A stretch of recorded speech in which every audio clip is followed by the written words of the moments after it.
Well, John, here at St George's Park, your squad in place for the Elite Round Qualifiers. Obviously, it's an important stage of the season for us. A really important stage of the season. I think if everything, when we get together last August, when we met up for the first time, everything, I suppose, is really geared towards trying to get qualification to the European finals in May in Slovakia.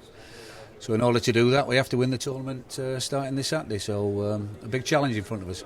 Yeah, it's a stage that you've experienced many times over the years, but obviously for players it's a circle, so I guess you've got to kind of drill into them just what they need to do in order to finish top of that group. Yeah, as I said, tournament football is different. They're not used to it too often. It's pretty much, week in, week out, playing one-off games. This is 3 games in 6 days. It's a tough group, as you well know. Portugal first, then Russia and Slovenia, so it is tough. And the importance of getting off to a good start is crucial to us on Saturday, and that's all our focus at the moment, is to try and get that first result against Portugal. Yeah, and Portugal are a team we know particularly well. I think we played them as recently as February and of course in August, so we know quite a bit about them, I guess. Know a lot about them and they know a lot about us, so I think we've had 2 defeats against them, unfortunately, both by the odd goal. If I'm honest, we've probably had, factually we've had more possession than both games against Portugal. I suppose it's really poor goals that we've conceded in them games. So what we must do is work on the real positives from the 2 games where we have played them and done some very good things. But trying to eradicate, the individual errors that's cost us dearly. In my experience, I'm probably in my 10th, 11th year now of European qualifications. I can probably say there's only once or twice that we've ever managed to get through after 2 games in a 3-team tournament.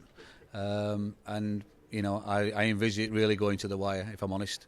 So by next Thursday, for the last game on the 28th, we need to be there in and around, making sure that we're in for the qualification. And the players at St George's Park, they've been down to watch the senior team who are also here preparing. Yeah. It's a good little insight for them as to what carrot is there for them to go on and achieve. Yeah, I think it's been a great atmosphere all week. I think it's very busy. The hotel, the complex. It's been, the seniors have been here, the under-21s, ourselves, and everybody really has mixed in really well. And it's great, not just for the staff, but I think for the players more importantly, to see what the aspirations are to try and achieve the status of being a senior international one day.